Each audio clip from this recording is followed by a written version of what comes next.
ठीक है। और अध्याय 5 है प्रकीर्ण, मिसलेनियस, और यह बताया गया है धारा 30 से 37 तक। अब इसमें हमारे लिए कुछ भी इंपॉर्टेंट नहीं है, केवल 2 सेक्शन हमारे लिए इंपॉर्टेंट है, और वही 2 सेक्शन हमको पढ़ना है। वो है धारा 30 और है धारा 31, सेक्शन 30 एंड 31। यही 2 अनुच्छेद धाराएं हैं जो हमारे लिए इंपॉर्टेंट है। प्यारे बच्चों, ध्यान दें, एक बात मेरी समझना बेटा, ध्यान सुनो। तो थोड़ा सा अपन अगर फ्लैशबैक में जाएं इसके, तो मैंने आपको जब पढ़ाना शुरू किया था, DIR जब पढ़ाना शुरू किया था, तो मैंने आपको बताया था ये एक सार्वजनिक दस्तावेज होता है, ठीक है, पब्लिक डॉक्यूमेंट होता है, यानी सरकारी दस्तावेज होता है।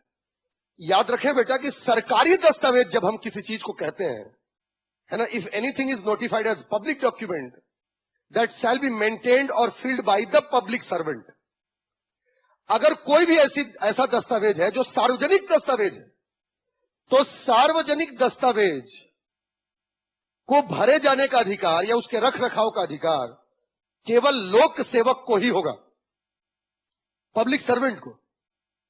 और आपको मैंने बताया था कि इस चैप्टर में आपको मैंने बताया था कि जो DIR होता है वो एक पब्लिक डॉक्यूमेंट होता है, और DIR को 2 ही लोग भर सकते हैं, या तो प्रोटेक्शन ऑफिसर या सर्विस प्रोवाइडर। तो भरेगा वो जो लोक सेवक होगा, और ये दोनों भर रहे हैं, यानी ये दोनों क्या होने चाहिए? बस आर्टिकल 30 यही बताता है कि जो आपका प्रोटेक्शन ऑफिसर या जो सर्विस प्रोवाइडर है ये लोक सेवक होंगे, ठीक है। Protection officer and the service provider shall be the public servant, section 30। आई मेरी बात समझ में? सेक्शन 30 और 31 क्या कहता है, ध्यान से सुने। ये पढ़ा चुका हूं आपको, लेकिन यहां पर मैं बता दे रहा हूं। यदि मजिस्ट्रेट ने अंतिम आदेश पारित कर दिया है, if the final order has been passed by the magistrate, अगर फाइनल ऑर्डर पास कर दिए गए और यदि इसका उल्लंघन होता है and such orders has been violated, then number 1 year imprisonment और 20,000 पेनाल्टी शैल बी रिवार्डेड। यदि मजिस्ट्रेट ने अंतिम आदेश दे दिया है और अंतिम आदेश का उल्लंघन होता है, तो ऐसी स्थिति में 1 साल तक की सजा या 20,000 रुपए का जुर्माना या दोनों दिया जा सकता है। या इसके अलावा 498A IPC के तहत मामला पंजीबद्ध करने के लिए पुलिस को आदेश भी दिया जा सकता है।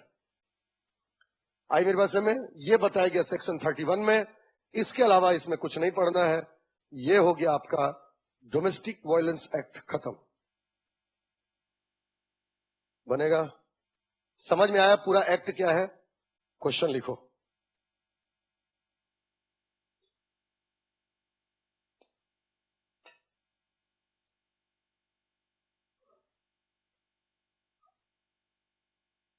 लिखेंगे क्वेश्चन नंबर 1, ठीक।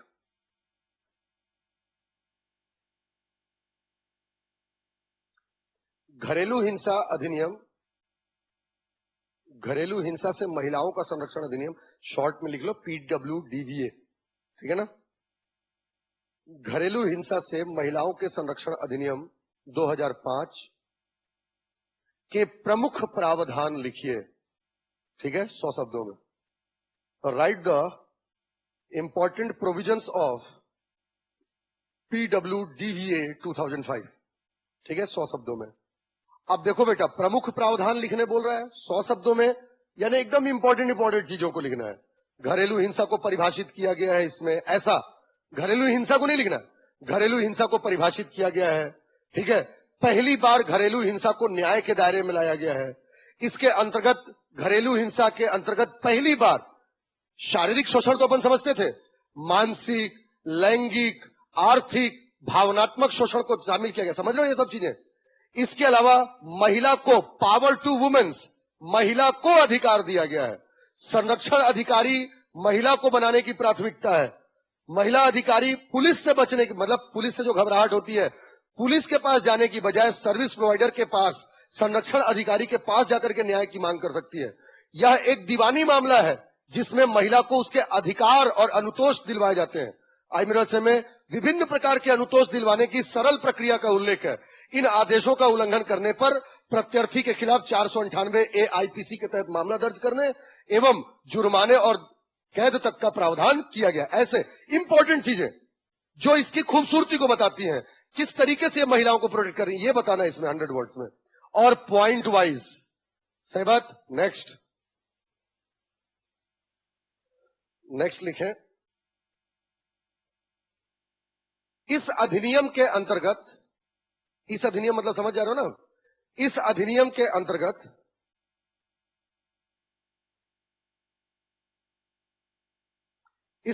अंतर्गत घरेलू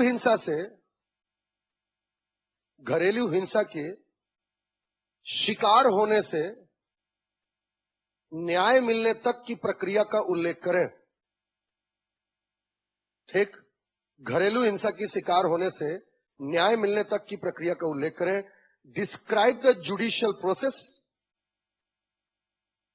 from domestic violence till justice. मतलब पूरी प्रक्रिया आपको बतानी है। ठीक है, कि क्या हुआ तो पहले सूचना दी, वही सर्कल पूरा जो आपको बताया था, न्याय मिलने तक की प्रक्रिया, फाइनल ऑर्डर। समझ में मेरी बात? उसको शब्दों में लिखना है, फ्लो चार्ट बना करके। 175। नेक्स्ट, परिभाषित कीजिए, डिफाइन द फॉलोइंग्स। संरक्षण अधिकारी,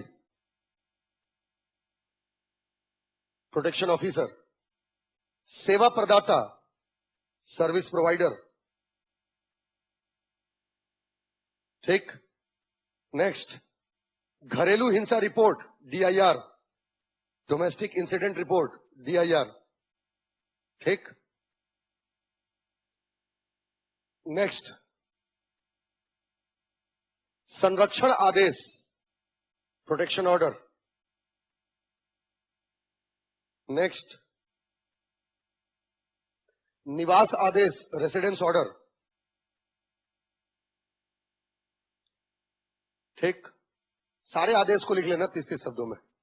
ठीक है ना, सब 30-30 शब्दों में। क्लियर हुआ? इतना आपको इसमें पढ़ना चाहिए, इसके बाहर कुछ नहीं है बेटा। ठीक है, तो ये आपका डोमेस्टिक वायलेंस एक्ट खत्म हो गया।